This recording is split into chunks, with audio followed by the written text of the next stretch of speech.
de la supresión de algunas de las instancias que estaban establecidas en la ruta, como veníamos trabajando desde el decreto 4912, 1225, compilatorio o compilados en el 1066 de 2015, ¿sí? Entonces, miramos cómo a través del tiempo, pues acorde a las necesidades, a las circunstancias y a las situaciones puntuales que está viviendo la sociedad, el Estado también viene haciendo unas reformas que permitan hacer más eficiente, más efectivo el servicio, el programa de protección, las garantías a los derechos constitucionales, a la vida, la integridad, la seguridad y la protección personal. ¿Sí? En este orden de ideas, pues yo considero que quisiera escucharlos para no hablar, cómo percibieron los que tuvieron la oportunidad de leer el decreto, qué les quedó, qué dudas tienen y ya finalizando, de pronto yo retomaría algunos aspectos importantes que considero puntualizar al final sobre el decreto, pero quiero escucharlos. Van a tener la posibilidad cuando les demos o cuando soliciten la palabra de que enciendan la cámara si lo desean. Entonces, el que quiera puede hacerlo, si no solamente lo puede hacer a través del audio, no hay ningún inconveniente. Pero queremos escucharlos, quiero saber cómo les fue con la lectura del decreto, qué opinan, lo entendieron, no lo entendieron, cuáles aspectos están generando dudas para ustedes respecto a esta modificación que hizo el Gobierno Nacional recientemente al decreto 1066.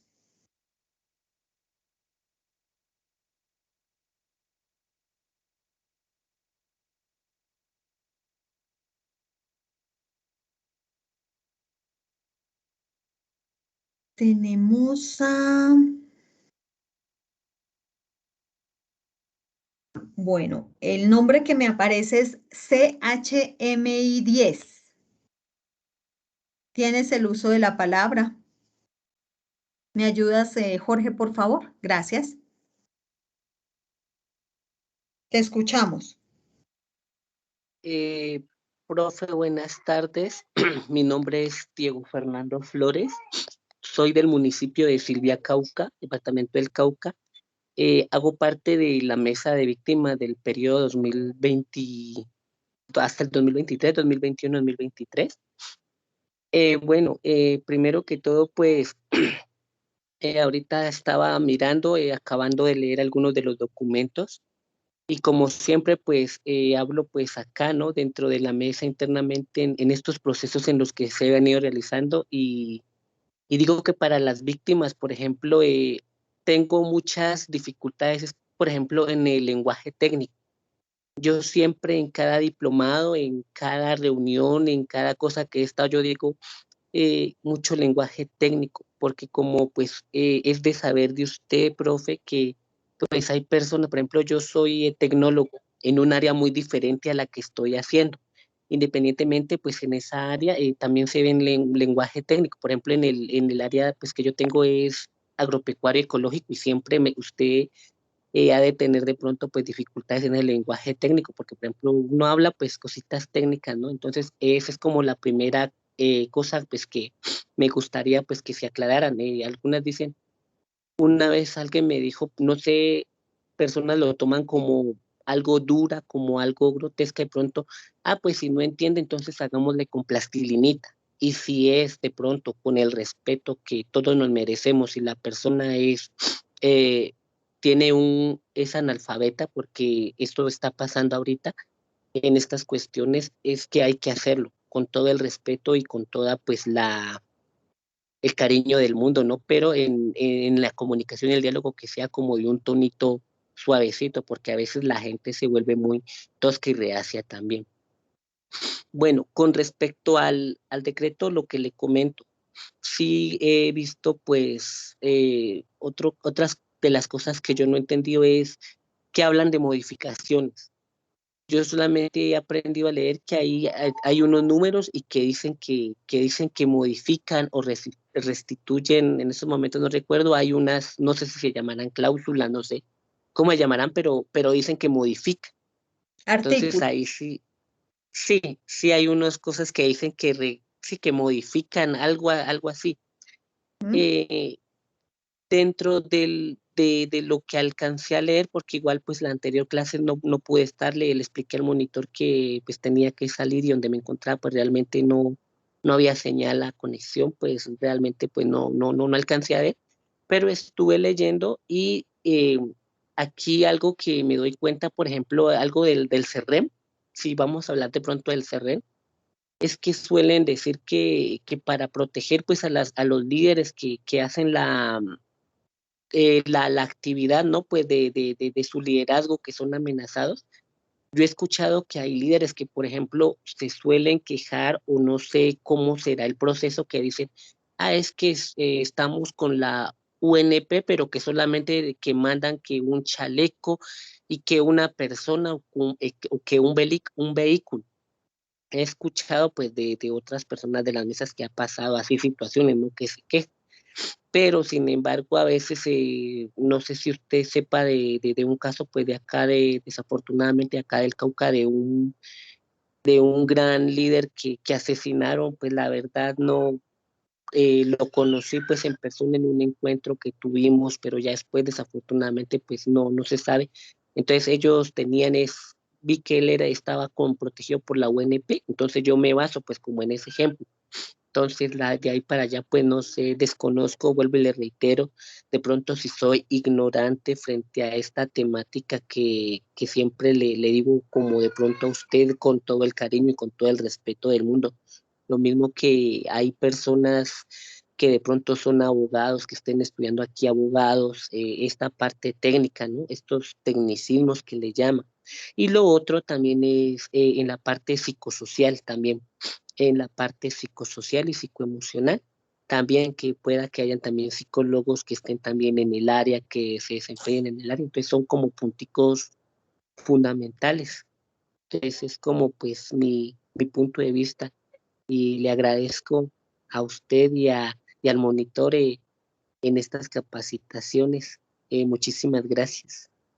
Bueno, compañero, me da muchísimo gusto tener el placer de contar con tu presencia en este espacio, que hayas tomado la decisión de realizar y muchos de ustedes en terreno y en zona han adelantado o han tomado la decisión de realizar este diplomado con el Ministerio del Interior y la SAP y pues aprovecho el espacio y la oportunidad que nos da estas breves charlas en las que podemos interactuar para felicitarlos por esa iniciativa. Yo sé y conozco de, tengo la certeza de que para algunos genera más dificultad el tema de conexión, el tema de sus compromisos, el tema de las mismas actividades que desarrollan, ¿sí? Y lo que usted nos comenta también es muy importante, la parte técnica.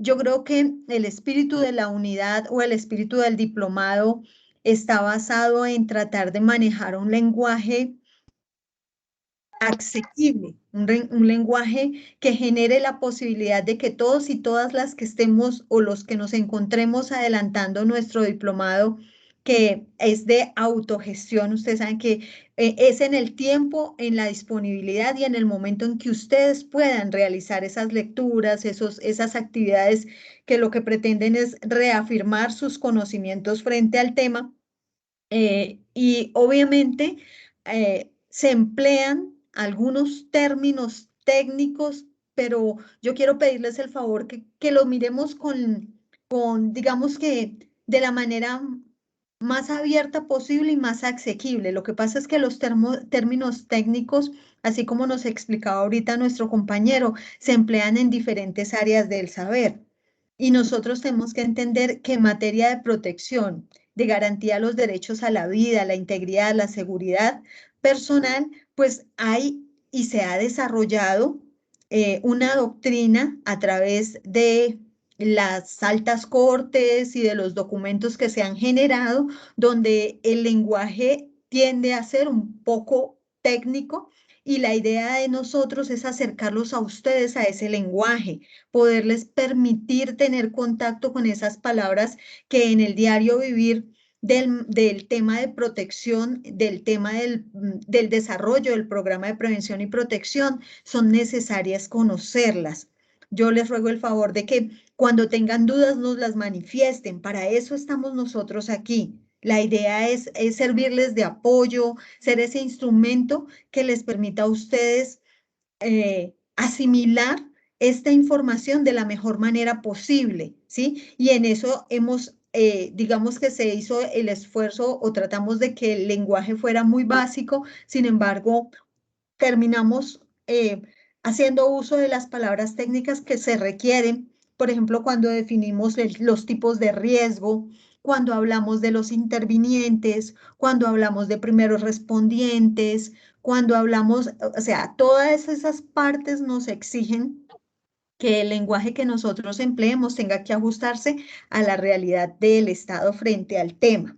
Sin embargo, de verdad, con todo el gusto, con el mayor cariño, como lo dice nuestro compañero, estamos prestos a ayudarlos, estamos prestos a resolverles sus inquietudes, estamos prestos a permitir que esta información sea más asequible a ustedes en la medida de las posibilidades.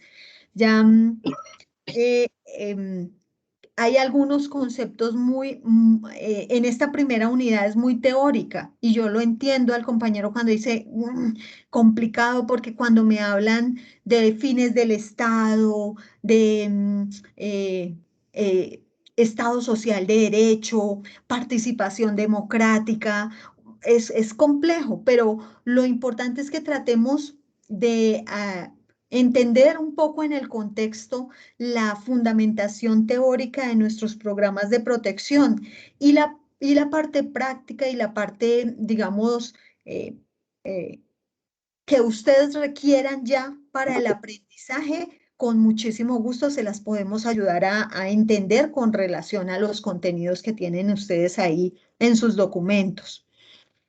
Precisamente conceptualizamos en la sesión pasada algunos términos y establecimos en términos generales un resumen sobre todo el contenido de la unidad. Yo los invito a que miren también el video de la sesión pasada que lo compartió el monitor al día siguiente por el grupo. Está compartido el video ya de la sesión pasada y con eso lo que tratamos es que el lenguaje también sea un poco más asequible a todos, ¿sí? En ese sentido, también quería comentarle al compañero que obviamente el decreto trae algunas modificaciones. El decreto 1139 de 2021 mm, mm, plantea modificaciones en la estructura de la ruta de protección y esos son los que vamos a revisar el día de hoy. Estamos prestos, estamos atentos. Muchas gracias por la participación y pues vamos a darle la palabra a otro de los compañeros que quiere participar. Milton, te escuchamos. Si quieres abrir la cámara, quedas con autorización por parte del administrador. Gracias. Ok, muy buenas tardes para todos. Mi nombre es Milton Marín, soy intendente de la Policía Nacional.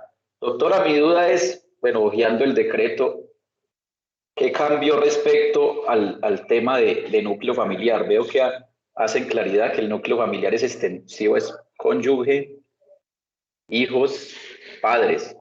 Creo que hasta ahí. Y por otra parte, lo de los primeros respondientes, porque ya involucran alcaldes y personerías, gobernaciones, y nos invita a hacer mesas de trabajo.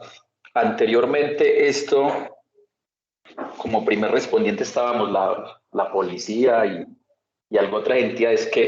¿Cuál es la diferencia ahora que involucran a estos entes? Muchas gracias. Gracias, Milton. Bueno, son tres interrogantes. Vamos en orden entonces, vamos hablando sobre el núcleo familiar. El decreto 1139 nos hizo unas precisiones con relación a las medidas del núcleo familiar. Digamos que un poquito, ustedes que trabajan con Policía Nacional tienen una reglamentación que está establecida en el artículo punto 7, 2.4.1.2.7 del decreto 1066, que son las poblaciones en razón del cargo.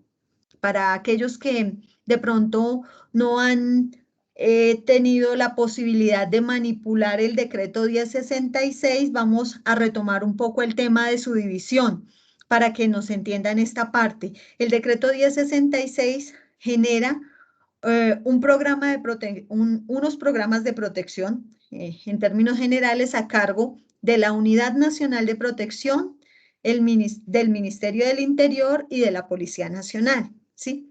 En ese orden de ideas, esos programas de protección a cargo de estas instituciones del Gobierno Nacional tienen unas poblaciones o unas responsabilidades.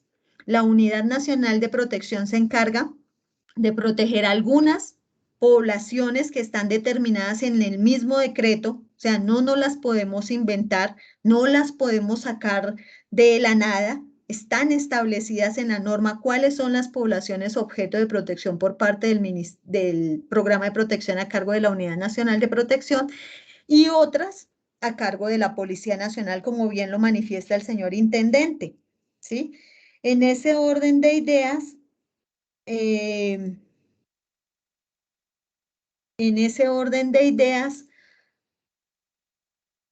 con relación al núcleo familiar, la Policía Nacional tiene establecidas, tiene reglamentadas dentro de esos artículos que corresponden a su población unas características especiales, diferentes a las de la población, digamos, que corresponde a la Unidad Nacional de Protección. Ustedes dentro del artículo punto 7 tienen un parágrafo que establece específicamente en la Policía Nacional que las medidas de protección al núcleo familiar deben obedecer a el resultado de la evaluación de riesgo que se adelante por parte de esa entidad, de la Policía Nacional.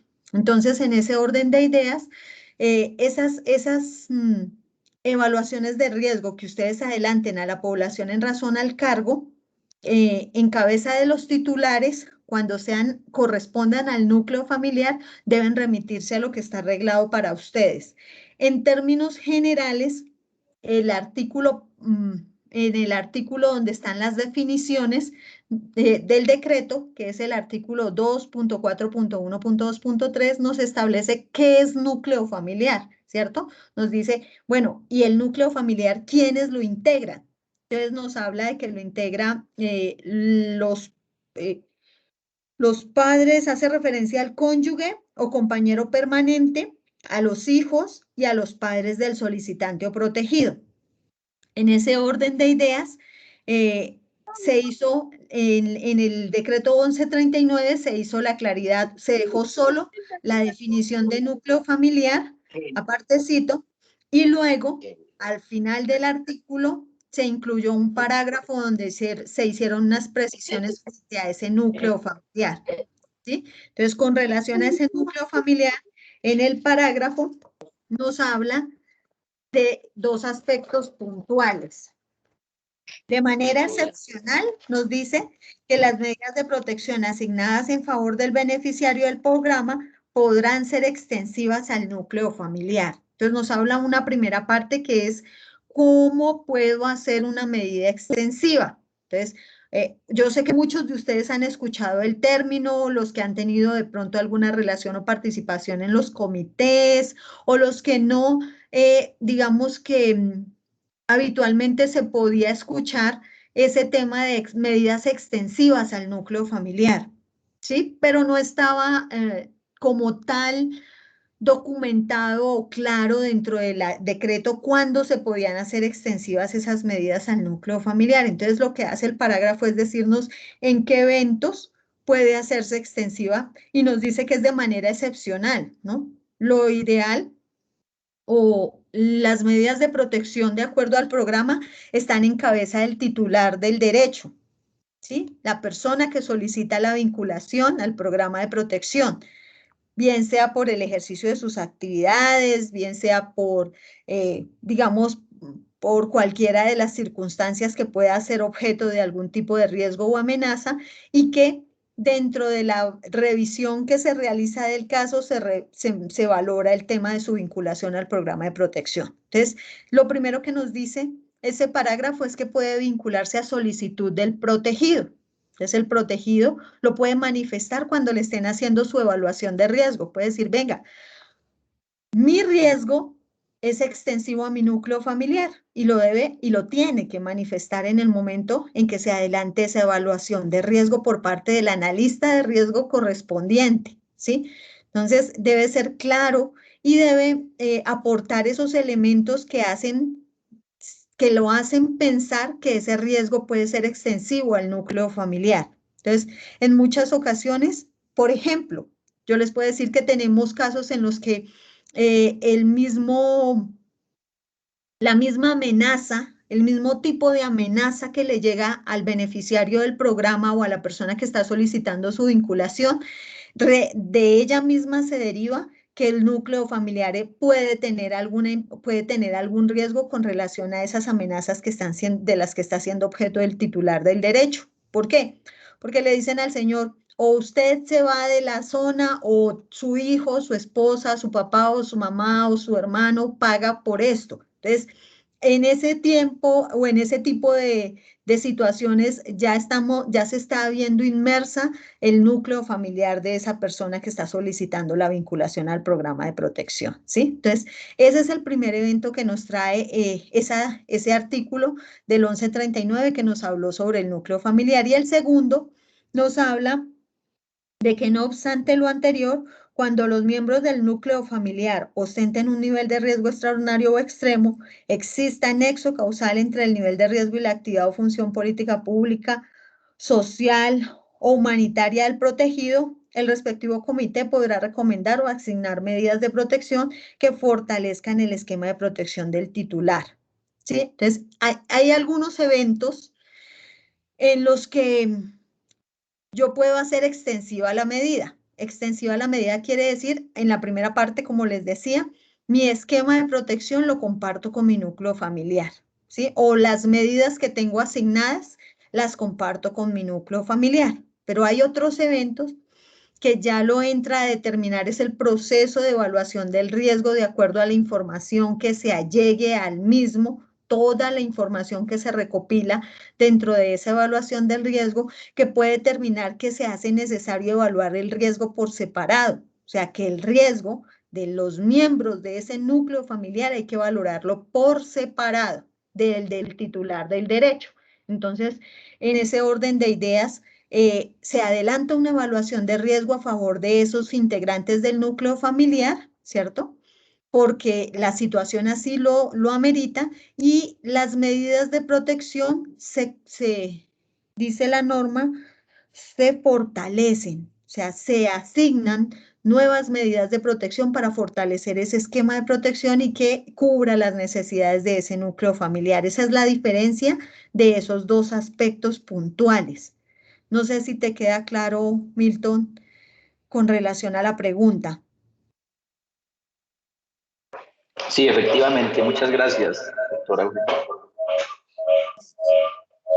Quería también comentarles, aprovechando que Milton inició con los primeros artículos del 1139 y como para irlos concretando, que también tiene una particularidad del decreto, y es que nos habla de que el consentimiento para la vinculación al programa de protección se entenderá prestado con el formulario que se suscriba para su vinculación. O sea, digamos que antes dábamos muchas vueltas, hacíamos muchas cosas repetidas. Entonces la persona enviaba el comunicado, pedía que lo vincularan al programa, y luego se contactaba nuevamente esa persona y se le preguntaba, ¿de verdad usted quiere que lo vinculemos al programa? Y la persona decía, sí, yo quiero que me vinculen al programa, y lo firmaba por escrito, y con esa firma o ese documento se iniciaba ya el proceso de evaluación de riesgo.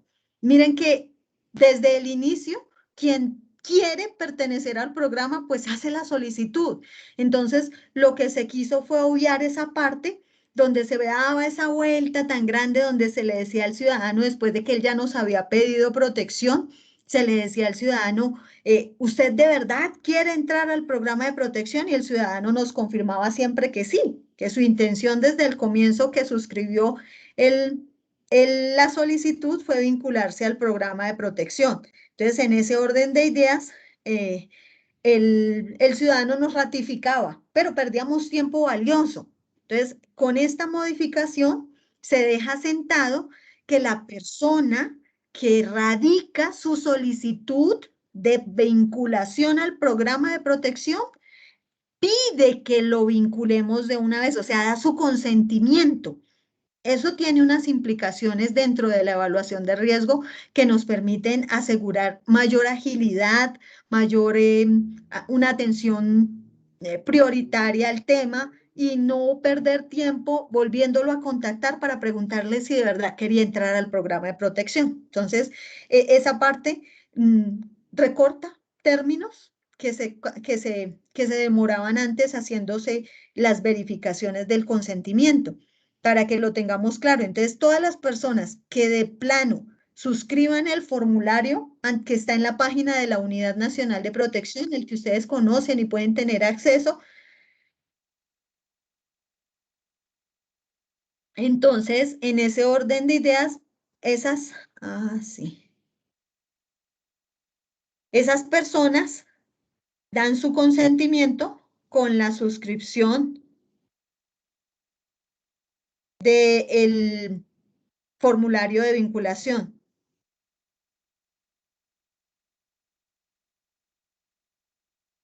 Creo que estamos teniendo un poco de dificultades técnicas. Se fue la imagen.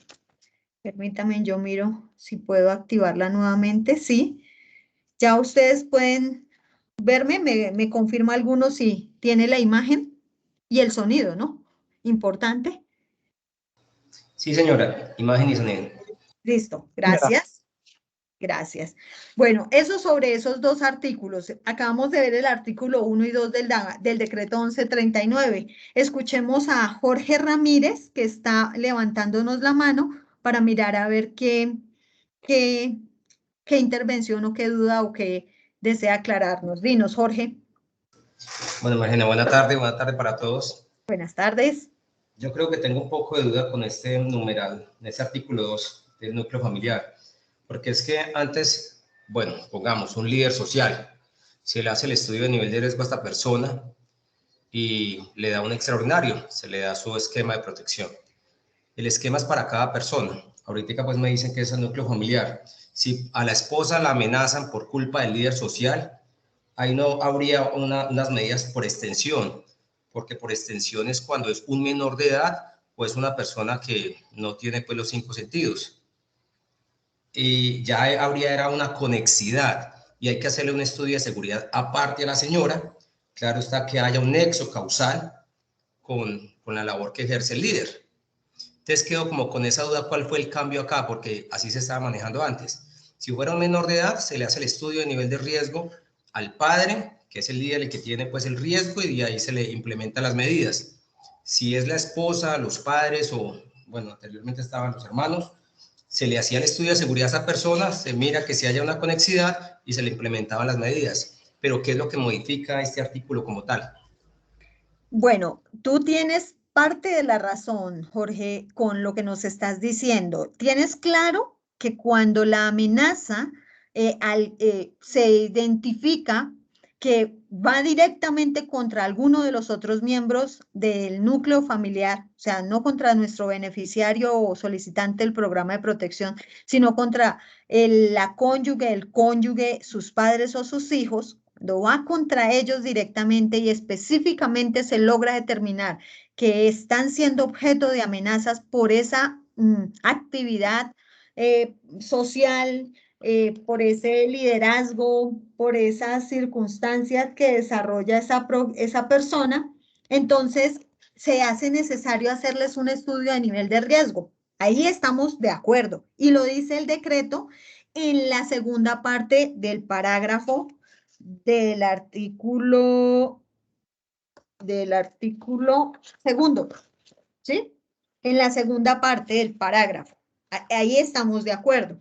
En la primera parte del parágrafo nos habla de medidas extensivas. Es que antes, en policía no tanto, pero en la Unidad Nacional de Protección sí podemos observar mucho el uso de las medidas por parte de los miembros del núcleo familiar, ¿sí? Entonces, digamos que entendíamos y entendemos que cuando le asignamos unas medidas a un beneficiario, esas medidas son para el uso de ese beneficiario y él firma, se le comunican unas condiciones para el uso de esas medidas.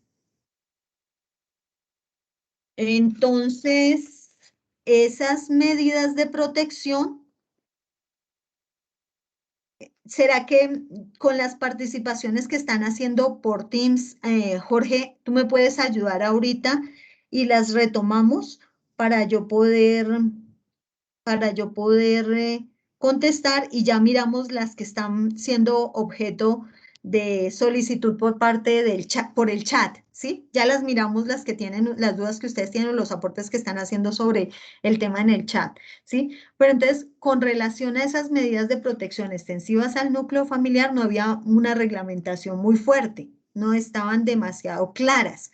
Lo que hizo el decreto fue distinguir que hay eventos en los que las medidas son extensivas al núcleo familiar como efectivamente se venían prestando, pero entonces esos eventos quedan documentados porque desde el inicio, no es al final, no es cuando a mí me van a implementar la medida que yo le digo al que me lleva la medida, pero esta medida yo quiero que sea extensiva a mi núcleo familiar. No, desde el inicio de la evaluación de riesgo se identifica si la medida va a ser extensiva o no al núcleo familiar. Es lo particular que trae el cambio que trae esta norma, ¿sí? Porque normalmente al final era que se determinaba si la medida era extensiva al núcleo familiar, pero en la evaluación de riesgo es donde se debe recopilar toda esta información que soporte la necesidad de la extensión de la medida al núcleo familiar. Cuando tú me traes el evento del menor de edad o de la persona que es dependiente del beneficiario del programa de protección, son unas circunstancias de tipo legal que definitivamente están reguladas en la norma y que establecen que esas personas están a cargo bajo la custodia o bajo el cuidado o bajo la patria potestad del beneficiario del programa de protección. Y ahí no hay duda. O sea, si un beneficiario de protección tiene hijos menores de edad, obviamente sus hijos menores de edad están dentro de ese núcleo familiar. Pero entonces no estaba, quiero que me entiendan, no estaba reglamentado la extensión de las medidas como las veníamos manejando. Lo que se hizo fue reglamentar lo que se estaba haciendo y darle el peso o la base legal al uso de esas medidas por parte de los integrantes del núcleo familiar.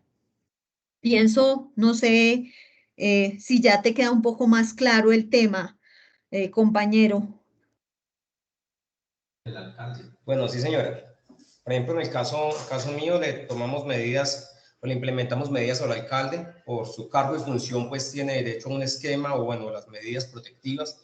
Se le asigna un esquema y si la esposa resulta amenazada, él nos puede decir desde el principio que a la esposa puede ser que se le extienda la medida, entonces el esquema o los vehículos pueden andar con la esposa de él y siempre y cuando él lo tenga bien, pero si le llega a pasar algo al alcalde mientras el esquema está con la esposa, no sé cómo quedaría eso.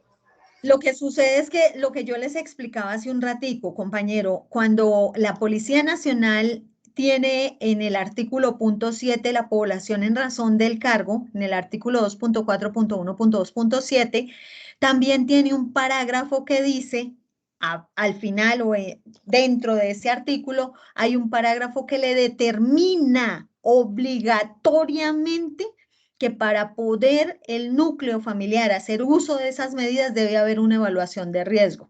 Debe mediar una evaluación de riesgo para poder hacer esas medidas, asignar medidas de protección a los integrantes del núcleo familiar. Por eso yo les decía que dentro de las dos entidades de pronto se ve un poco distinto por la población que estamos manejando y la forma como lo estamos aplicando, ¿sí?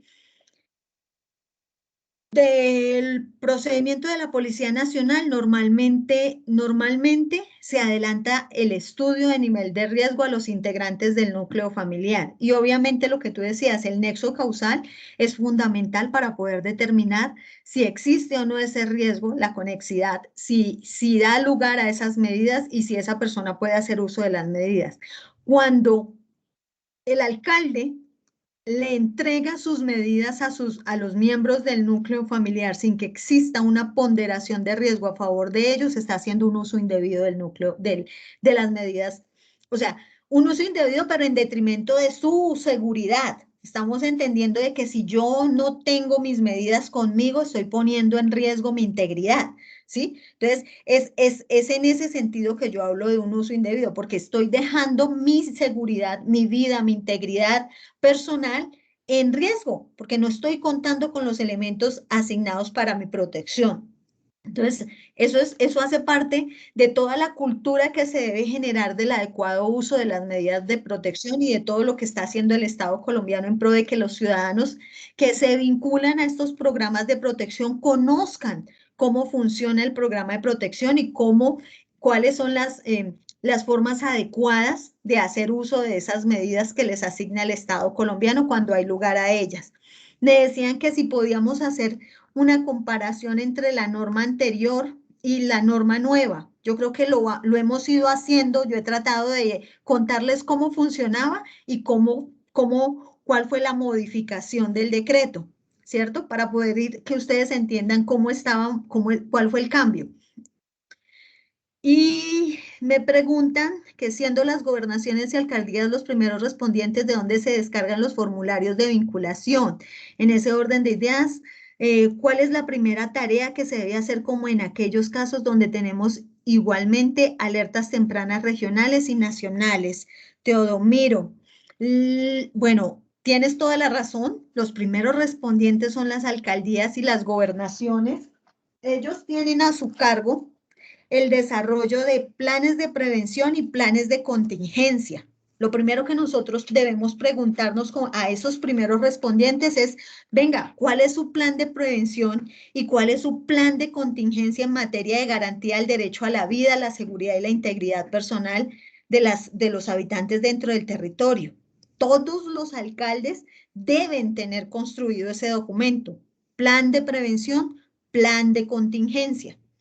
Con base en ese plan de prevención y de plan de contingencia es que ellos inician esas primeras actividades de atención a los ciudadanos que recurren a ellos para la garantía de sus derechos fundamentales a la vida, la seguridad y la integridad personal. ¿Sí? En ese orden de ideas, puede ser a través de ellos que te expliquen el acceso y te digan los formularios y te digan de qué manera los descargas, o lo puedes hacer tú directamente a través de la página de la Unidad Nacional de Protección, www.unp.gov.co. Ahí encuentran ustedes los links necesarios para descargar los formularios de vinculación o de solicitud de vinculación al programa de protección. Eso es una solicitud que ustedes presentan con una información básica, necesaria, o sea, sin la información que aporten sobre los hechos, sobre las situaciones de amenaza, sobre las circunstancias, no se puede hacer una valoración de riesgo. La entidad o el Estado no puede asumir una medida para garantizarle su vida y su integridad personal si no cuenta con esta información. Entonces, es explicarle a las personas que se deben llenar esos formularios, ¿sí? Y esos formularios vía el mismo sistema, a través de Internet, o pueden radicarlos físicos en las entidades de gobierno que les queden más cercanas, a la personería, a la defensoría, a la misma estación de policía que los deberá tramitar como cualquier entidad del Estado por competencia ante la Unidad Nacional de Protección. Obviamente se les va a demorar más. Lo mejor es que lo hagan directamente a la Unidad Nacional de Protección, pero hay eventos en los que esos planes de contingencia y esos planes de prevención pueden ayudar a sortear la situación de riesgo que está presentando el ciudadano. Entonces, luego de que el ciudadano acude, por ejemplo, a esa instancia, no necesita acudir al programa de protección, porque ya le brindaron las condiciones necesarias para satisfacer su necesidad. O sea, es ir agotando instancias. Vamos primero a los entes territoriales y luego acudimos al programa de protección en caso de que esas ayudas o esa instancia de ese primer respondiente no satisfaga las necesidades que tenemos.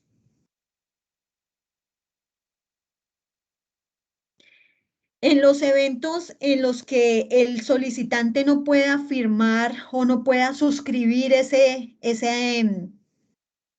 formulario de vinculación, obviamente con posterioridad a la comunicación mediante la cual se allega la información, porque no toda llega a través del formulario de vinculación. Tenemos también entidades del Estado que se dan cuenta de esa situación de amenaza o de riesgo que presenta ese ciudadano y no la dan a conocer. Entonces, se tomará contacto por parte de la entidad con el ciudadano para que nos dé la información que requerimos y en su momento suscriba ese formulario que él debe presentar ante la entidad para poder iniciar el procedimiento de evaluación de riesgo. Es un requisito. O sea, no podemos iniciar ruta de ninguna de las dos, ni individual ni colectivo, si no tenemos la suscripción o la solicitud de la persona de la vinculación al programa de protección. Los casos excepcionales se mirarán de manera excepcional o eventual, ¿sí? Pero en la generalidad de los casos correspondería de esa manera. En los casos de sindicalistas corresponde a través del Ministerio de Trabajo. Bueno, los sindicalistas tienen sus organizaciones. Ellos a través de las organizaciones están representados, reciben información sobre este tema, pero las vías son las mismas. ¿Por qué? Porque el formulario el formulario en línea está dispuesto para todas las poblaciones objeto del programa de protección o para todos los ciudadanos. A medida que ustedes van contestando las preguntas, se van dando cuenta, digamos, de las características de la situación y si amerita o si corresponde al programa de protección. Porque tenemos un ejemplo. Llega un ciudadano y nos dice, lo que pasa es que a mí me están amenazando.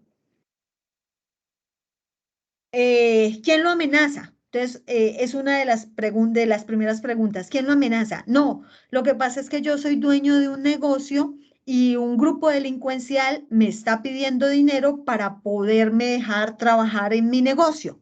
Entonces, ahí nos encontramos frente a una amenaza, pero esa amenaza está catalogada en el Código Penal como una extorsión, porque lo están extorsionando. Y ese tipo de situaciones tienen una mirada diferente. Entonces, por eso yo les digo que poco a poco, a medida que se suscriba el formulario, se va llenando la información correspondiente para identificar si la persona es o no, o puede llegar a ser objeto del programa de protección. En primera instancia, el ciudadano no lo puede saber, pero cuando el documento llega a la Unidad Nacional de Protección, es allí donde se revisa toda la información que se plasma, se corrobora la información que está ahí plasmada y se identifica si es posible su vinculación o no al programa de protección. ¿Listo?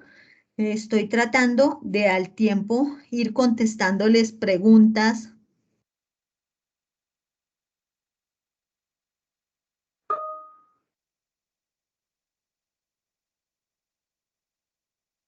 Sí, me dicen que los esquemas de protección por ejemplo, en razón del cargo deberían ser diferentes a los del núcleo familiar, pues son esquemas de seguridad adicionales dependiendo del nivel de riesgo, estamos de acuerdo, corresponde a la ponderación o al resultado de la valoración del riesgo que determine esa situación. La alcaldía donde resida el sindicalista. Recordemos que todos geográficamente tenemos unas autoridades cercanas, ¿sí? Entonces, al lugar donde se encuentre radicado el ciudadano que está siendo objeto de amenazas o se encuentra en alguna situación de riesgo y que considere que requiere protección del Estado, ante esas autoridades que están cercanas a él es que debe acudir, ¿sí? Obviamente el alcalde, el personero, la estación de policía, para que lo orienten, ¿sí? En primera instancia son los que van a orientarle su solicitud y le van a decir, sí, usted debe diligenciar un formulario o esto lo puede atender en la alcaldía a través del plan de prevención y el plan de contingencia que tiene establecido y ya de inmediato nos ponemos al frente de la situación que usted está presentando o esto requiere escalarse a otras instancias porque no le vamos a poder resolver de fondo la solicitud que usted nos está haciendo. También tenemos, no hay problema con los que deban retirarse, tranquilos. La asistencia, por favor, les pedimos que la firmen, está en el chat ya, para que ustedes vayan firmando su asistencia, ¿sí?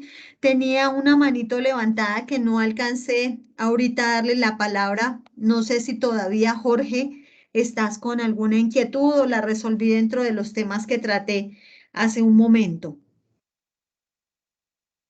No, profe, yo creo que ahí vamos muy bien y en el transcurso que va pasando el diplomado, pues vamos resolviendo a fondo un poco más de inquietudes que tenemos. Ah, bueno, con relación al tema que me habías planteado en la clase pasada o en el encuentro sincrónico pasado, tú me decías que necesitábamos mirar un poco sobre el tema de los alcaldes y la evaluación de riesgo o el resultado de la matriz de la evaluación de riesgo de algunas autoridades en razón al cargo. Entonces, yo te pido el favor de que mires lo que hay documentado sobre amenaza potencial en los procedimientos de la Policía Nacional, amenaza potencial, para que fortalezcas ese campo y puedas darle o digamos que vincularlo dentro de la evaluación del riesgo, dentro del estudio de nivel de riesgo que ustedes adelantan para esas poblaciones objeto en razón al cargo, ¿sí? También corroboré el tema y obviamente el tema de... el tema de violencia intrafamiliar, tengo entendido que en todas las unidades de policía a nivel nacional tiene unos padrinos, unos oficiales a cargo en todos los departamentos y unidades que pueden servirles a ustedes de apoyo para ayudarlos a entender de qué manera se atienden esas circunstancias en primera instancia. Y también los procedimientos que están en la página, en la intranet de la Policía Nacional. Ahí puedes ubicar también el procedimiento, me indicaron, sobre la atención de violencia intrafamiliar, ¿sí? Hay un formulario que diligencia la primera autoridad que llega al lugar donde se presenta una situación de esas y ese es el que hace las veces como de evaluación de riesgo y se presenta ante el defensor de familia. Fue lo que me explicaron y para que de pronto profundices en el tema, pero está reglamentado y está regulado al interior de la institución. ¿Listo? Mientras Listo. usted... ¿Sí? Sí, estaba pues agradeciendo mucho lo de la amenaza potencial que estoy viendo, si es como un nuevo término que se está manejando. Yo de pronto lo manejaba por el término del factor impacto, que es como una de las variables que tenemos nosotros en la matriz para sacar una ponderación. Y el tema pues de violencia intrafamiliar era de pronto otro compañero que hacía eso, pero eso yo lo veo que ya es como más facultad de un juez, porque si el juez le da casa por cárcel a la víctima y ve al victimario y es la víctima quien debe de cuidarlo en la casa, entonces no tendría lógica. De pronto ya es algo pues ya jurídico, ya el juez quien entra a determinar eso. Claro, sí, ahí tienen que mirar las circunstancias, pero obviamente son decisiones que toman las autoridades con fundamento en la información que haya, que se allegue a los procesos. Ahí, pues obviamente corresponde al juez que en el caso de violencia intrafamiliar sí he escuchado también y por los medios de comunicación también lo decían de algunas decisiones de jueces donde le dan casa por cárcel al victimario en el tema de violencia intrafamiliar y pues tiene mucha discusión una situación de esas, pero pues están las instancias correspondientes para garantizarle los derechos a esa mujer o a esa víctima y poder evitar que se lleguen a presentar ese tipo de situaciones.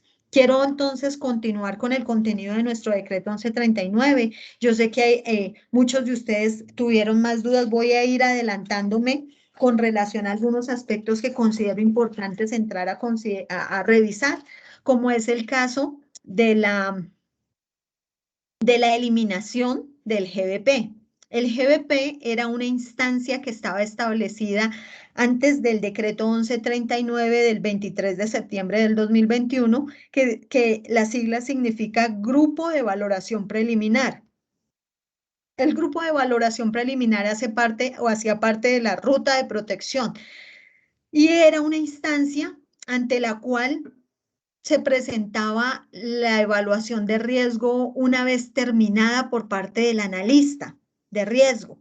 Esa instancia se encargaba de revisar o de verificar la ponderación o el resultado de la evaluación del riesgo, ¿sí? Ponderar el riesgo como tal y recomendar las medidas de protección que sean ajustadas a cada caso al Comité de Evaluación de Riesgo y Recomendación de Medidas, que su sigla es CERREM.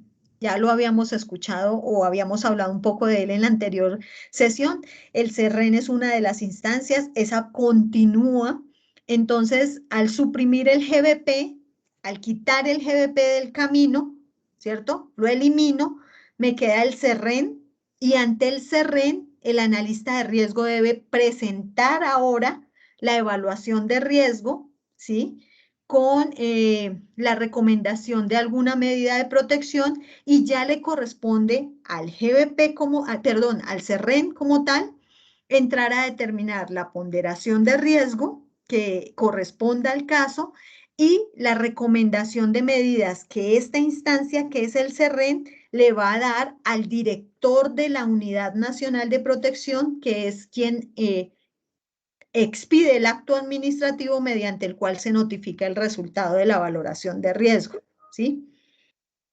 Existe la posibilidad de que algunos no me entiendan mucho lo que les estoy diciendo y no se preocupen, tranquilos, tranquilos que vamos poco a poco, pasito a pasito. Los términos debemos familiarizarnos con ellos. Por eso cada que yo los uso, les voy a estar repitiendo qué significan las siglas, cuáles son las instancias, dónde están ubicadas, cuál es su función, ¿sí?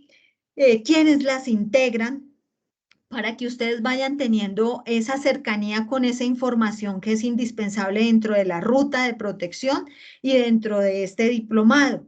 Es importante que nos quede claro que esas instancias son las que se encargan de revisar cada caso de manera individual, ¿sí? De mirar la información que se recopila por parte del analista de riesgo. Información que se recopila de dos formas: en terreno, ¿sí? En el sitio donde vive el beneficiario, donde se encuentra el beneficiario o el solicitante de la vinculación al programa de protección, y la otra forma es a petición. Y ahí es donde también es importantísimo pedir o indicarle a todas las autoridades, a todos los que estamos aquí presentes, que estamos viendo esta ruta de protección a través de este diplomado, ¿sí? Estos programas de protección a través de este diplomado, la importancia de la información que nos pueden brindar las instituciones o las entidades a las cuales los analistas de riesgo les solicitan información, y la oportunidad de que esa información llegue a tiempo para la evaluación o para el estudio o evaluación de riesgo que se está adelantando. De nada nos sirve si el analista de riesgo es muy acucioso, hace muchas actividades, va al sitio, habla con las personas que le dice el evaluado, corrobora la información, pero cuando le hace la solicitud a las autoridades que corresponden, bien sea del municipio, del departamento, de la instancia nacional, esas autoridades o esas instancias no le contestan a tiempo, no le responden lo que está pidiendo el analista que le corroboren, si efectivamente cursa una denuncia, si en esa investigación que adelanta la Fiscalía General de la Nación, por ejemplo, hay alguna situación ya determinada, o si, por decir algo, el personero tiene conocimiento de los hechos que está manifestando, o el secretario de gobierno tiene conocimiento de la situación, o las autoridades de la fuerza pública tienen alguna información que corresponda a ese caso. Entonces, en ese orden de ideas, es fundamental toda la información que recopila el analista y que las autoridades respondan a tiempo para poder él brindarle a esa instancia que está analizando toda la información, los elementos suficientes para tomar una decisión adecuada, ¿sí? Con la eliminación del GBP, entonces la ruta o el decreto 1139, digamos que da un paso gigante en torno a la reducción de tiempos dentro de la evaluación del riesgo, ¿sí?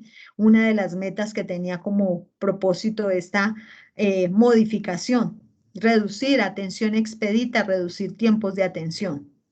En ese orden de ideas, nosotros también encontramos, adicional a ese tema de la evaluación de riesgo,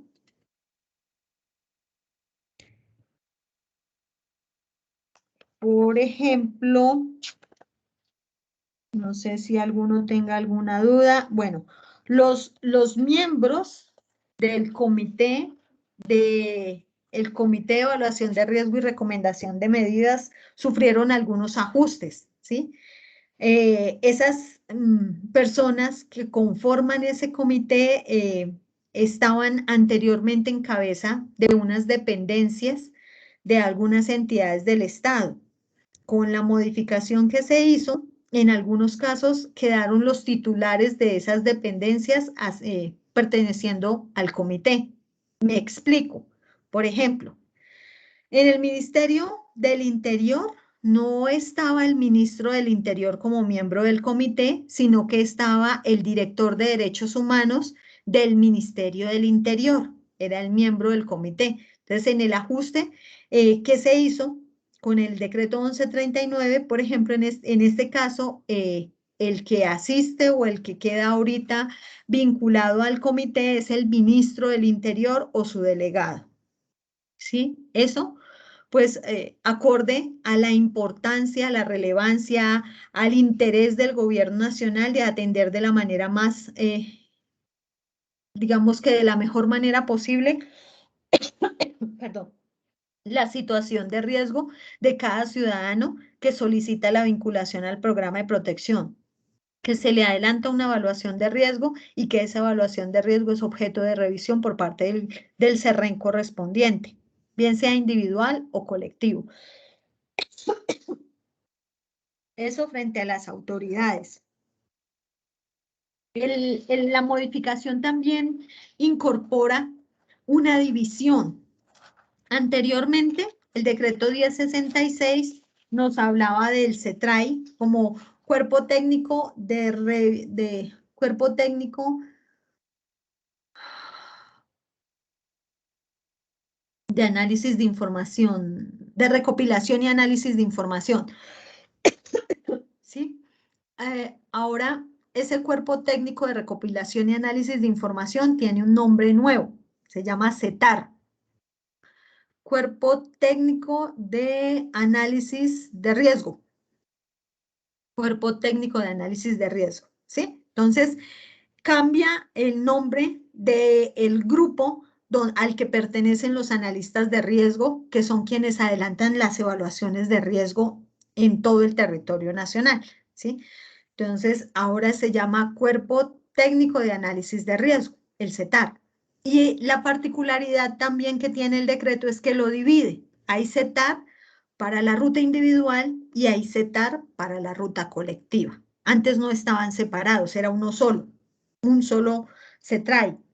Ahora hay CETAR individual y CETAR colectivo, ¿sí? Entonces, esos cuerpos técnicos están integrados por analistas de riesgo que van en ambas rutas, que trabajan en ambas rutas, en la ruta individual y en la ruta colectiva. Son diferentes los analistas, ¿no? Quiero decir ambas rutas como rutas de atención de la Unidad Nacional de Protección, pero hay un grupo de personas que pertenecen al CETAR C o al CETAR colectivo y otro que pertenece al CETAR individual para hacer esas evaluaciones de riesgo, para realizarlas.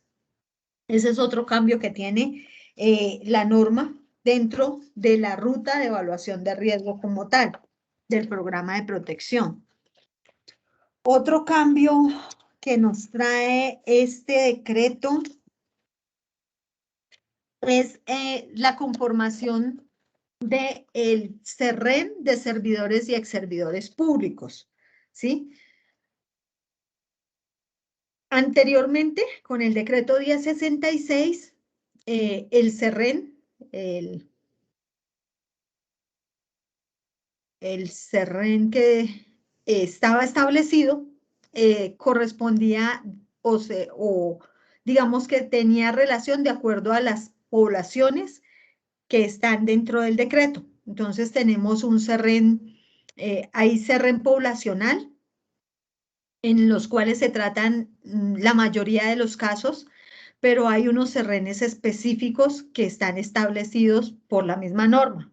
Por ejemplo, existe el CERREN Mujeres reglamentado a través del decreto 805, la resolución 805, perdón. Entonces, de 2017. En este CERREN Mujeres es un tipo de CERREN poblacional que está establecido en la norma, ¿sí? También había otro CERREN dentro de la norma que se llamaba Comité Especial de Servidores y Exservidores Públicos. Pero este comité, digamos que tiene sus propios miembros.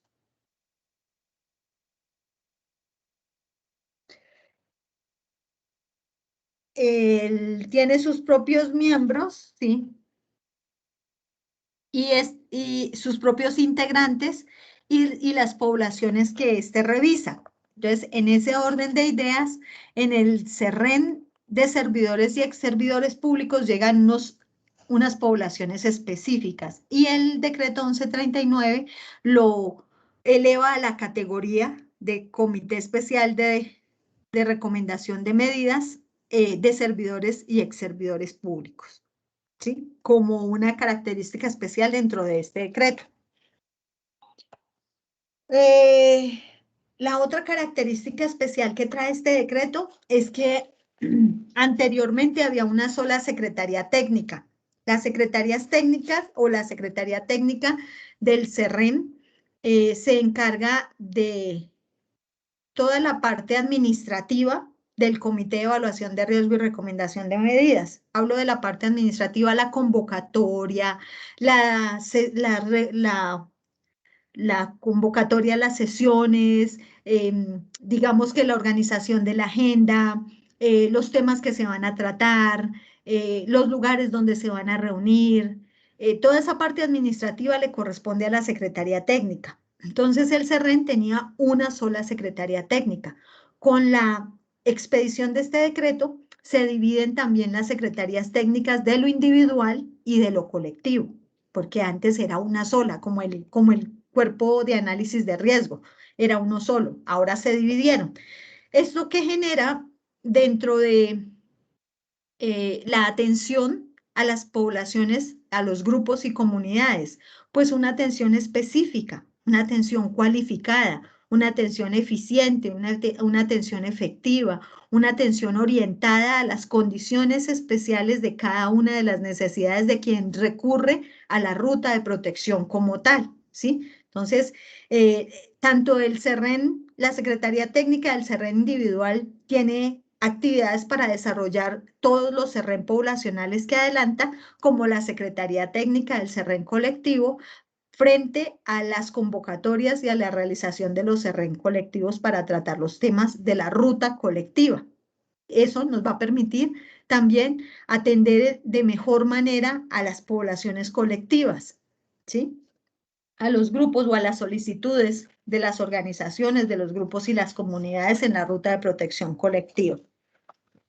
Ese es otro tema que nos trae el decreto 1139. Algunos ajustes se realizan en los procedimientos, en el decreto, en el artículo punto 40, ¿sí? En el artículo punto 28, que son los que tienen que ver con la ruta de protección a cargo de la Unidad Nacional de Protección. Algunos ajustes dentro de esas. Una pregunta que me hacían al comienzo con relación a la capacidad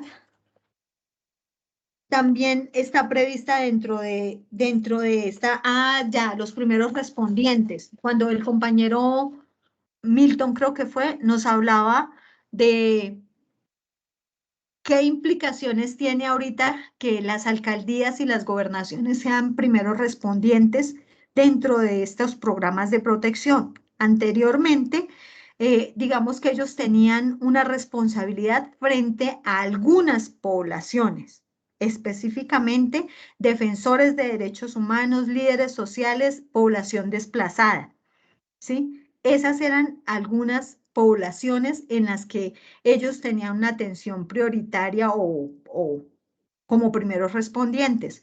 Con la modificación del decreto y a la necesidad que ve el Estado colombiano de brindar igualdad de condiciones a todas las poblaciones que hacen parte de los programas de protección, esa actividad de los primeros respondientes se activó o se amplió a todas las poblaciones objeto de protección, ¿sí? Entonces, por eso yo les contaba y les decía que esos planes de prevención y esos planes de contingencia son fundamentales, que los alcaldes los desarrollen, los tengan previstos y los ejecuten dentro de su territorio. Te escucho, compañero, que tienes la manito levantada.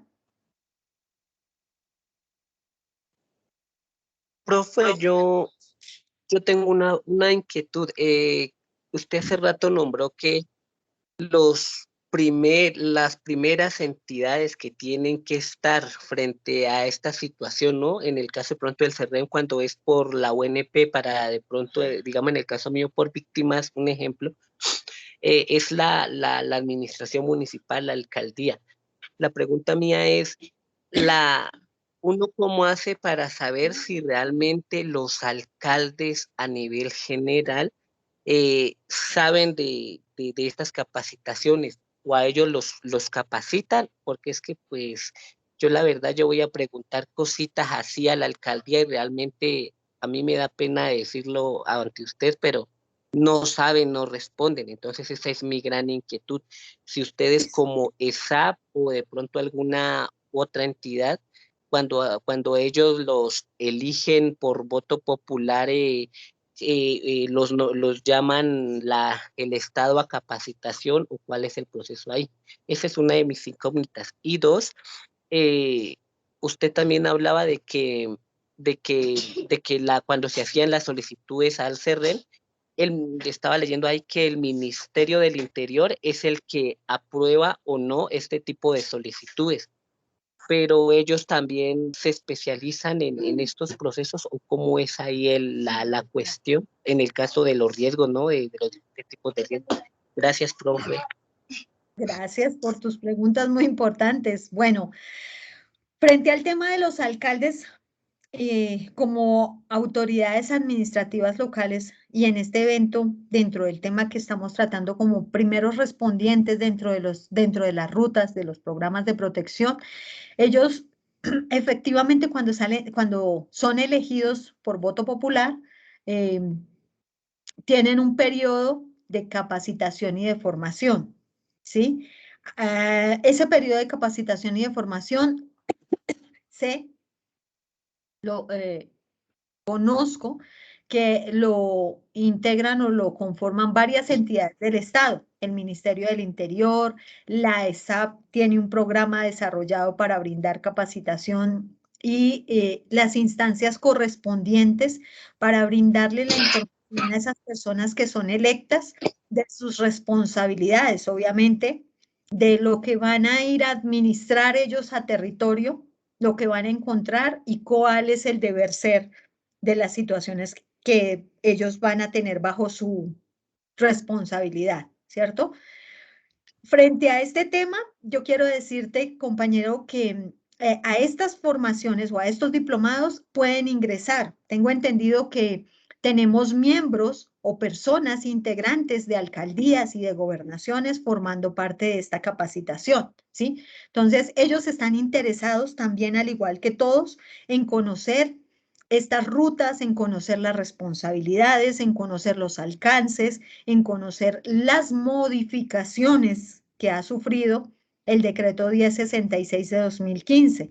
Y obviamente, si en primera instancia ellos manifiestan o indican que no conocen sus responsabilidades, pues de manera, como tú lo decías hace un rato, muy respetuosa y con el mayor cariño del mundo, uno les puede decir o les puede indicar que la norma, obviamente, ha establecido que ellos sean quienes atiendan a las comunidades y a las personas en territorio como primeros respondientes o en ese primer nivel. ¿A través de qué? De los planes de prevención y los planes de contingencia que ellos deben elaborar. También dice la norma, obviamente, que ellos deben apoyarse en las entidades del Estado para poderlos desarrollar esos planes de contingencia y esos planes de prevención. Entonces ellos no están solitos, ellos no están como ruedas sueltas, no, ellos tienen unos apoyos técnicos y deben hacer uso de esos apoyos técnicos para generar esos planes y esos programas. Y en ese orden de ideas, pues es invitar a las autoridades locales a que les muestren o les indiquen a ustedes cuál es el plan que tienen desarrollado para ustedes poder saber, digamos que de qué forma les pueden ellos brindar esa atención en terreno o en territorio en primera instancia, ¿cierto? La segunda pregunta, ay, ¿me recuerdas cuál era, compañero? La segunda pregunta que me hiciste. Pues no sé cómo formularla, o la pregunta mía es, pues en el caso de las personas, cuando presentan ante la UNP en un caso de, pues, de riesgo, el X o Y riesgo, eh, ¿quién fuera del ministro del Interior, fuera de la Policía Nacional, qué otras personas más o cómo es el proceso que son los que dicen realmente este caso sí es evaluado por ese riesgo y sí tiene esta competencia, o este caso no es evaluado, por lo tanto no se requiere de este, sí, de pronto sea que sea por omisión o no sé cómo llamaría, o que le llegara a pasar algo a la persona en el caso de que le denegaran pues su solicitud, por decirlo así? Ah, bueno, listo, ya te entendí, gracias, ya te respondo. Resulta, el programa de protección tiene, acá tiene unos responsables o está en cabeza de unas entidades y o de unas autoridades. Este programa de protección que protege a líderes y defensores de derechos humanos está en cabeza del el Ministerio del Interior y la Unidad Nacional de Protección, ¿sí? Sin embargo, como en materia de prevención, la Policía Nacional despliega también a nivel de todo el territorio nacional las medidas de prevención. Ellos también intervienen en el tema de medidas de prevención para esta población. Pero como la evaluación del riesgo de esta población es en razón al riesgo, las medidas de protección que asignan para la población de defensores de derechos humanos y líderes sociales es en virtud al riesgo. Entonces, lo asigna la Unidad Nacional de Protección en la mayoría de los casos.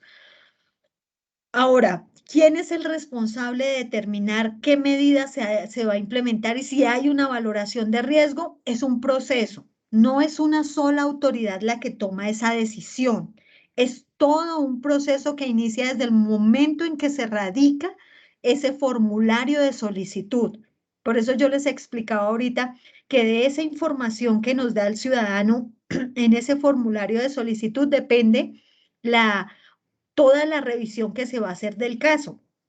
Por eso se le hacen unas preguntas claras y precisas al ciudadano para que él las conteste y pueda contextualizar a las entidades del Estado frente a la situación de riesgo que se le está presentando, para que en pocas palabras, para que nos cuente qué le pasó y cómo le pasó y quién se lo causó, ¿sí? Eso está todo en el formulario. Cuando ese formulario llega a la entidad, hay una primera revisión, hay una primera análisis de información que se realiza en ese formulario donde se determina si se presentan las características para vincular a esa persona al programa de protección o no. Entonces, se empieza mirando, por ejemplo, esto lo vamos a ver más adelante también en las otras unidades, ¿sí? Estoy dándoles un ejemplo pequeño, pero son temas que vamos a mirar con profundidad en la unidad siguiente, en la segunda y en la tercera, ¿sí? Entonces, por ejemplo, nos llega la persona que, como en el ejemplo del foro, realizaba actividades en pro de los derechos fundamentales de una comunidad y es objeto de amenazas, ¿sí? Entonces, cuando la persona narra las situaciones que se presentaron y narra las razones por las cuales está siendo amenazado, el contexto, el lugar donde está siendo amenazado, la forma como fue amenazado, y no, además nos allega la denuncia que formuló ante la Fiscalía General de la Nación de esa amenaza, porque recordemos que todos los hechos que son constitutivos de un delito deben ser de conocimiento de la autoridad correspondiente, en este caso la Fiscalía General de la Nación. No es si quiero, no es que, es que qué pereza, a mí me da pereza ir a denunciar. No, yo tengo una obligación legal como ciudadano y es dar a conocer a la autoridad ese hecho que es constitutivo de un delito y que además está haciendo en mi contra, con mayores veras. O sea, para digamos que darle más peso, yo soy el perjudicado de esa situación de riesgo, entonces debo denunciar. Entonces, la persona llega a toda esta información y ese equipo se encarga de verificar si se reúnen los requisitos, si falta alguno de los documentos. Por ejemplo, hay un documento fundamental y es el de acreditación.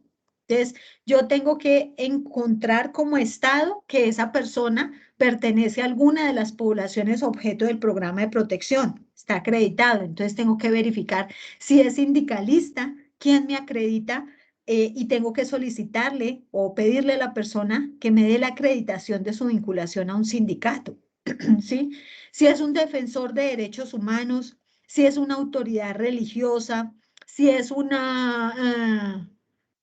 si es una víctima, ¿sí? Si es un desplazado, si es un periodista, todas, o sea, cada una de las poblaciones deben de tener una acreditación por medio de la cual se establezca que efectivamente corresponde a esa población. Eso, si no lo allegan inicialmente, se le solicita al ciudadano que lo aporte. ¿Sí? El Estado le solicita al ciudadano que aporte esa información dentro de su solicitud para poder continuar con ella.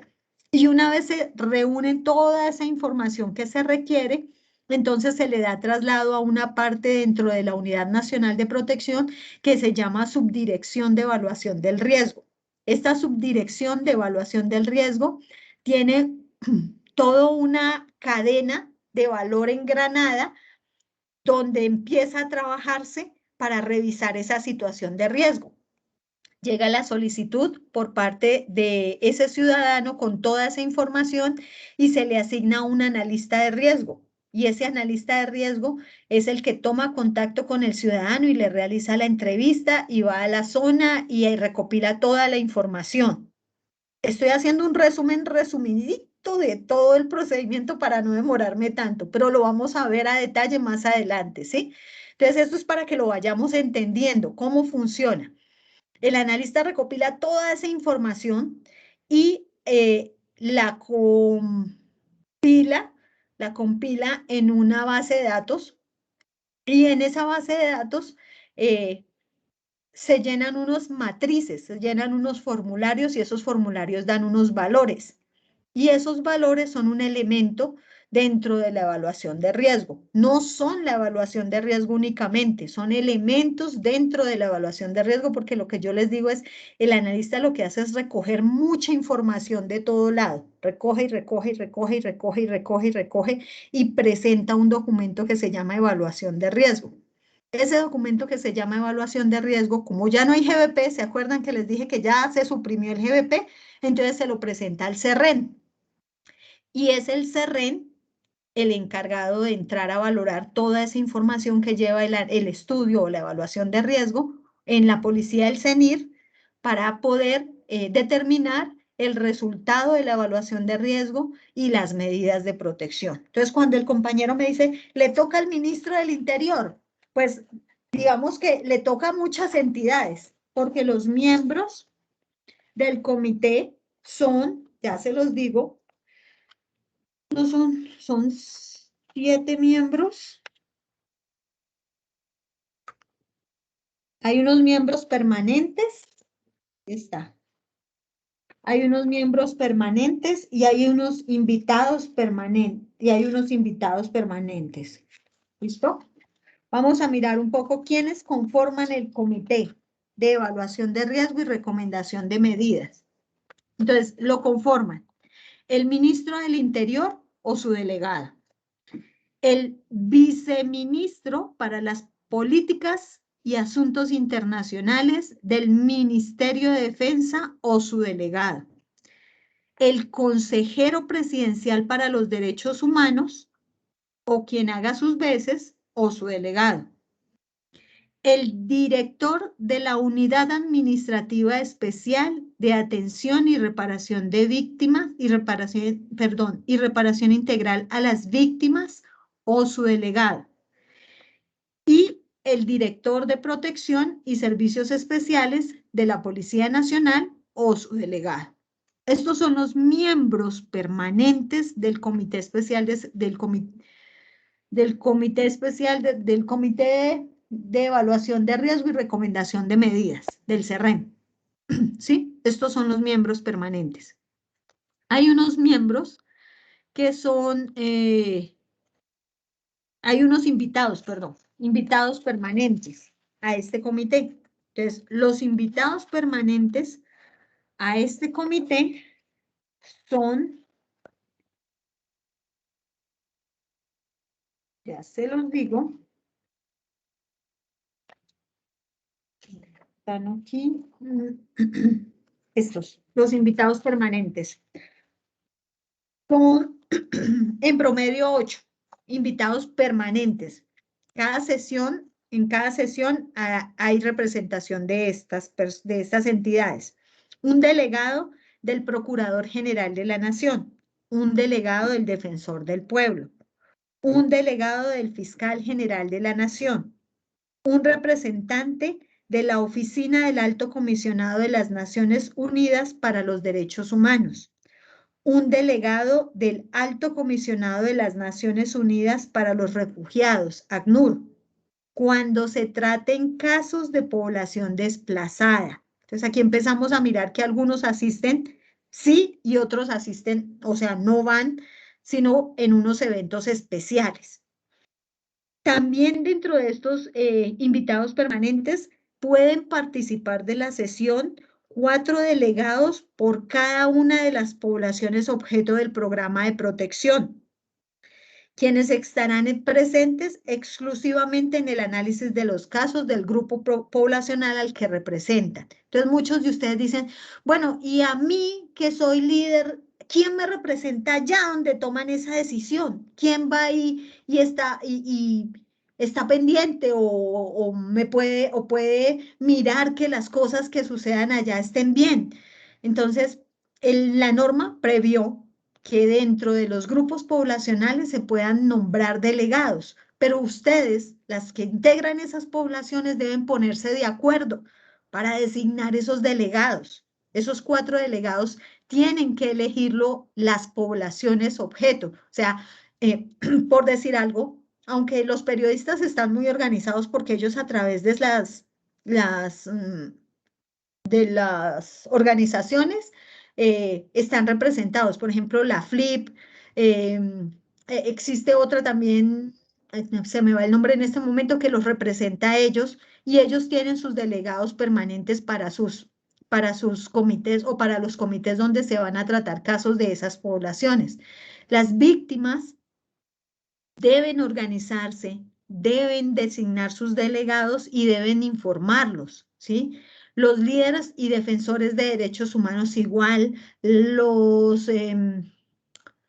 ¿quién más? Los líderes sociales, todas las poblaciones de las que habla el artículo del que hemos hablado, el punto 6 que establece las poblaciones del decreto, pueden designar esos delegados y esos delegados pueden tener representación de esas poblaciones cuando se vayan a tratar casos de su población en ese comité. Es cuestión de organizarse, es cuestión de designarlos, es cuestión de ponerse de acuerdo, que a veces es lo más complicado para poder tener esa representación en esa instancia correspondiente.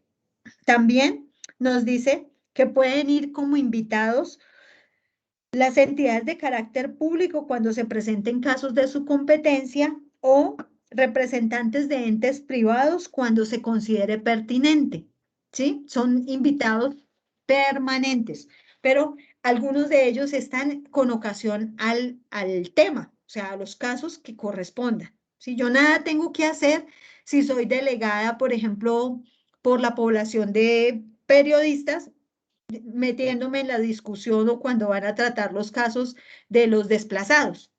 No, no tiene razón de ser. Solo para los casos que correspondan a mi población es que yo puedo participar de ese espacio. Y en ese orden de ideas así corresponde. ¿Listo?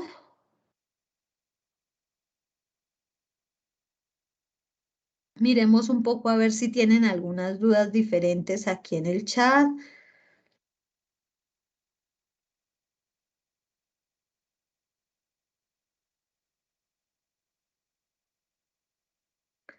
Listo.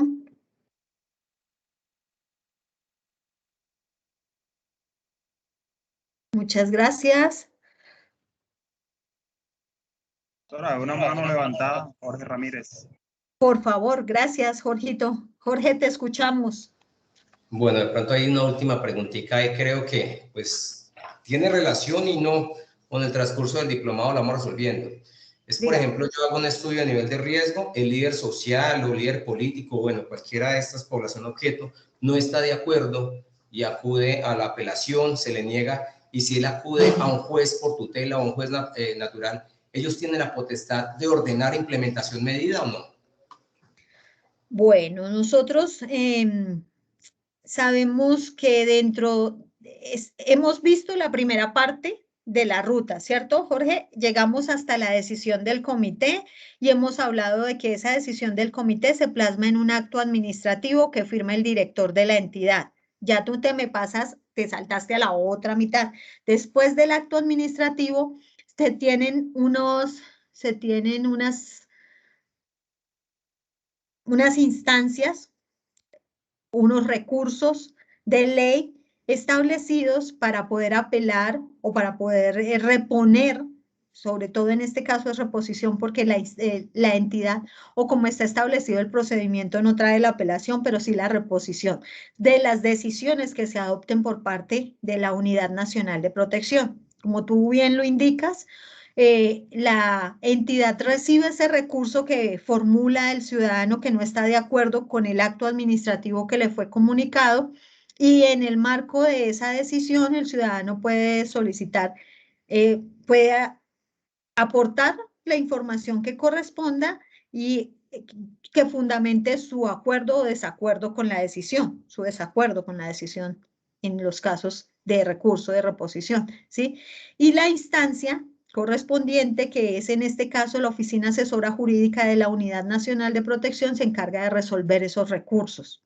Los resuelve reponiendo cuando lo modifica, ¿sí? O lo ajusta o le da o acoge el recurso o no reponiendo cuando se ratifica la decisión que se tomó en primera instancia por parte del director de la Unidad Nacional de Protección. Eso tiene sus términos de ley, de notificación y de firmeza del acto administrativo conforme a la ley 1437 de 2011, nuestro Código Contencioso Administrativo y de Procedimiento Administrativo, el CEPAC. ¿Listo? Agotadas estas instancias, puede suceder lo que nos dice nuestro compañero Jorge, que no está de acuerdo el ciudadano y que definitivamente no está de acuerdo con la decisión que se tomó. Le queda o acude a una instancia que en primer lugar no está establecida para la garantía de los derechos fundamentales y es la acción de tutela. Digamos que el juez de tutela realiza un análisis de esta solicitud y determina si la acepta o no la solicitud que presenta el ciudadano de la tutela. Y en ese momento, pues inicia el procedimiento correspondiente porque el juez le corre traslado a la entidad, la notifica de la acción de tutela, la entidad informa o presenta los argumentos correspondientes y el juez decide. Nosotros somos conocedores de que en el Estado colombiano, por principio de legalidad, ¿sí? las autoridades de la República, y en este caso de la rama judicial, gozan de presunción legal y gozan de principio de legalidad, y en ese orden de ideas toman las decisiones ajustadas a derecho que correspondan. Como entidades del Estado, en primera instancia, nos corresponde acatar y cumplir la decisión del juez. No se puede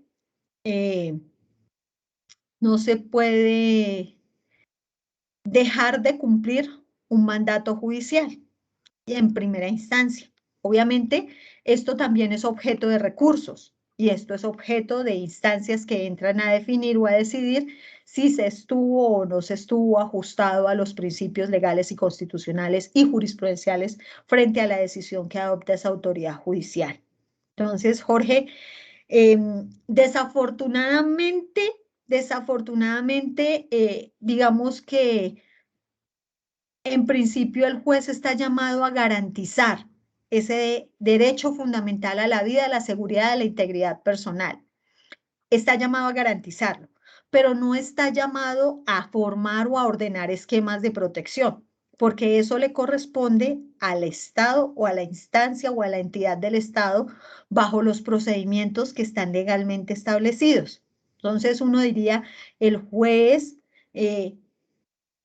siendo garante a esos derechos fundamentales, en algunas ocasiones, dentro de sus órdenes, es demasiado explícito, diría yo, con las decisiones que adopta, ¿sí? En términos generales, muchas de las decisiones de los jueces que llegan a la entidad, a la Unidad Nacional de Protección, dicen, por ejemplo, vuélvase a realizar la evaluación de riesgo del caso de Pepita Pérez, porque esta autoridad no considera que se deben tener en cuenta los argumentos expuestos por la ciudadana.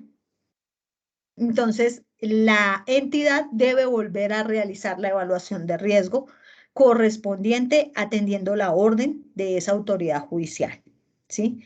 En algunos otros casos son más específicos y podrían estar inmersos en una extralimitación de funciones, porque dicen, asigne a Ramón, un esquema de protección, ¿sí? Conformado por, y nos dicen qué medidas, pero resulta que no le es dado, o dentro del ámbito de las competencias del juez, pues hay algunas cosas que desbordan sus capacidades, como por ejemplo ponderar el riesgo y determinar medidas, ¿sí? Pero en ese orden de ideas, lo que yo les digo es, eso es objeto de los recursos correspondientes por las instituciones que están, digamos, vinculadas a la acción como tal, pero no se discuten. Desafortunadamente, o afortunadamente, digamos que como garantía de los derechos fundamentales, las órdenes de los jueces se cumplen y se acatan. Entonces, nos toca cumplir las órdenes de los jueces. Dime, Jorge, ¿quedó claro? Claro que sí, sí señora, pues si se ordena, se cumple, pero se puede apelar. Entonces, Sí. como la conclusión. Muchísimas gracias. Quedó claro. Hay acción, hay recursos, y recuerden que las decisiones de los jueces de tutela generalmente van ante los superiores jerárquicos de ellos. Entonces, si la emite un juez, va ante un tribunal; si la emite un tribunal, irá ante una corte, y así corresponde, o así, de acuerdo al caso, ¿sí? Entonces, en ese orden de ideas, pues hay que agotar las instancias que correspondan. ¿Alguna otra duda, pregunta? Ya estamos terminando.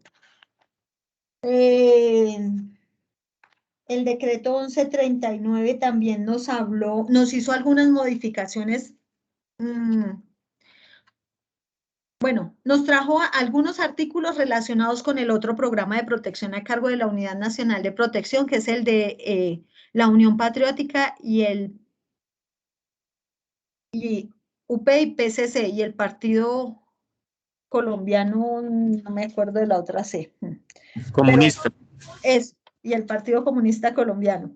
ese es otro programa de protección a cargo de la Unidad Nacional de Protección, gracias. Y obviamente como se suprimió el GBP en todo el decreto, hubo la necesidad de realizar ajustes en algunos artículos que lo mencionaban en otros programas de protección. Entonces, este es uno de los artículos que ustedes van a encontrar ahí en la 1139 que habla sobre UPPCC, que tiene que ver o fundamentalmente porque tenía el GBP mencionado dentro de ese articulado y hubo la necesidad de ajustar, ¿sí? En la ruta colectiva, bueno, el otro programa de protección son tres. Son tres en cabeza de la Unidad Nacional de Protección, pero ella participa de otros programas también.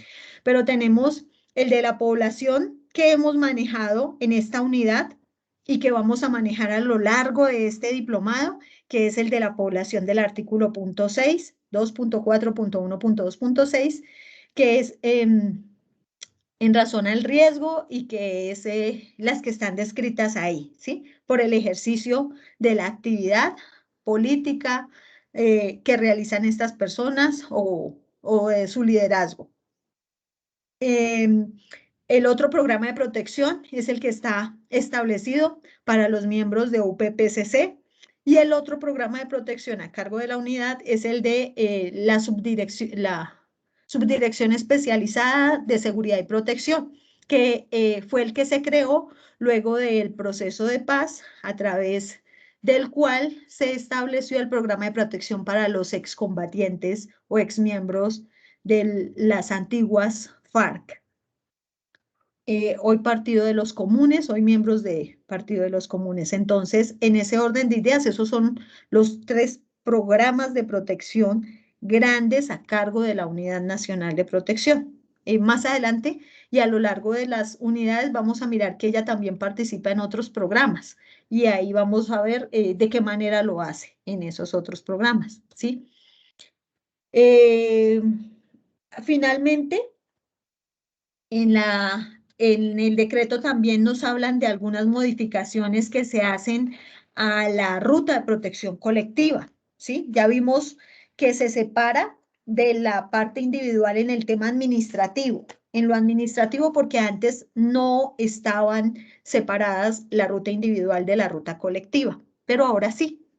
En la entidad, en la Unidad Nacional de Protección, entonces se desarrolló, se creó la organización para que estas dos rutas funcionen paralelamente, o sea, funcionen independientemente cada una, más que paralelamente, independientemente cada una, ¿sí?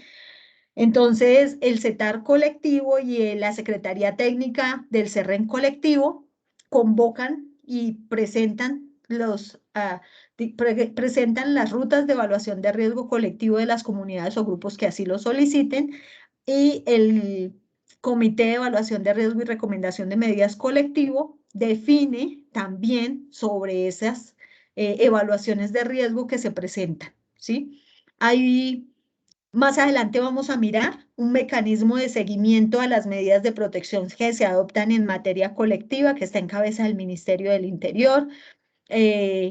También vamos a ver los integrantes de esa ruta, de ese comité de evaluación de riesgo colectivo y vamos a ver también cómo se desarrolla la evaluación de riesgo colectivo. Eso lo vamos a mirar más o menos en la unidad 4. Al final vamos a ir al detalle de todo ese tema relacionado con la ruta de protección colectivo. En este 1139 finalizamos con dos artículos. Uno que tiene que ver con capacitación, diciéndole el Estado colombiano que se hace necesario capacitar en materia de derechos humanos y de los temas afines o relacionados con los programas de protección a los intervinientes, a todas las personas que hacen parte de esta ruta de atención y también genera al final un artículo mediante el cual le indica el Gobierno Nacional a la Unidad Nacional de Protección que debe organizarse y debe realizar las modificaciones y ajustes que correspondan para dar cumplimiento a este decreto. Entonces, ya se generaron, por ejemplo, ya se crearon al interior de la Unidad Nacional de Protección estos dos grupos nuevos que no existían antes. Y con ello ya empezaron a desarrollar su trabajo de manera independiente. Poco a poco se van a realizar todos los ajustes, pero obviamente este es un proceso. Esperamos en el menor tiempo posible estar ajustando los tiempos y las rutas de atención para que todo lo que, el esfuerzo que hizo el gobierno nacional, el Ministerio del Interior y todas las autoridades para que la atención sea más rápida se pueda ver materializado, para que los ciudadanos, que son la mayor, o sea, la razón de ser de este programa de atención, de este programa de prevención y protección, puedan ver cristalizada esa oportunidad y eh, ese acortamiento de términos. Volvemos a pedirles, aquí en el chat está la lista de asistencia para que los últimos que han ingresado firmen la lista de asistencia o llenen la lista de asistencia, por favor. Y ya terminando la charla, no sé si haya alguna conclusión por parte de alguno de ustedes. De todas maneras, nos vamos a seguir viendo. Si de la lectura ustedes ven más adelante que hay algo que les genere incógnita o interrogante o no tengan claro, no tengan preciso o existan términos que ustedes no conozcan o quieran saber cómo funciona, pues bienvenidas sean todas esas inquietudes para nosotros tratarlas acá. Si alguno quiere tomar la palabra para cerrar, para finalizar, lo puede hacer.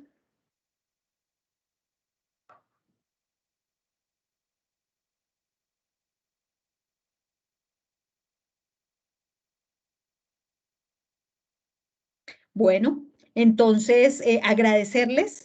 Espero que haya sido fructífero para ustedes. Para mí es enriquecedor escucharlos, es un gusto y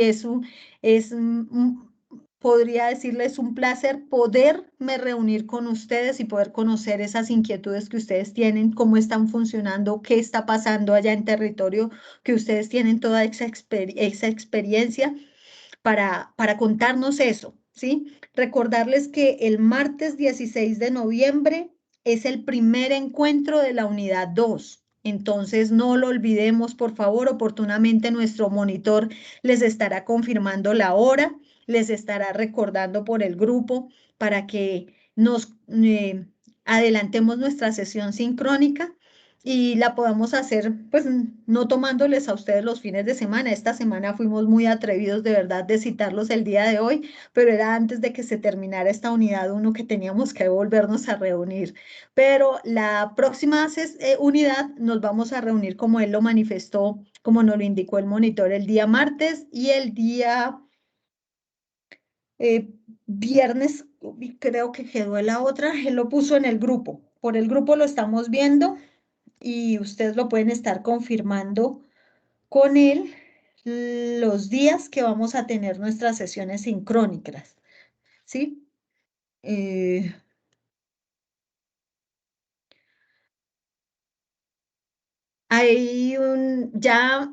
Jorge te puede indicar la persona, ya se lo envían por WhatsApp, el que no ha logrado llenar la asistencia, listo. Dice, es bueno hacer las sesiones en las noches. Mañana se podría hacer la del martes. Mañana lunes, pero es que es muy pronto, porque la unidad se las... Mañana, profe. Señor. No, mañana no. No, estamos, imagínate, estamos aquí mañana, uy, el martes.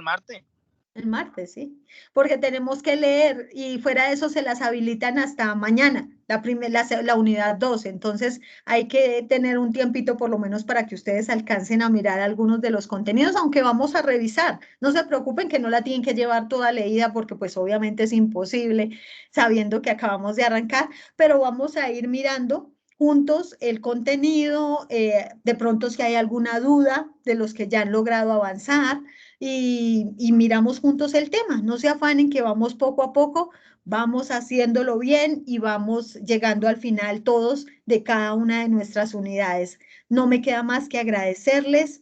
De verdad, contar con ustedes para nosotros es un placer, un gusto, pedirles que no hagan su esfuerzo por conectarse los días de las sesiones sincrónicas. Igual esta grabación la van a tener disponible como la pasada para que aquellas personas que no pudieron estar, pues puedan observarla y puedan participar de la información que trabajamos aquí en la sesión sincrónica.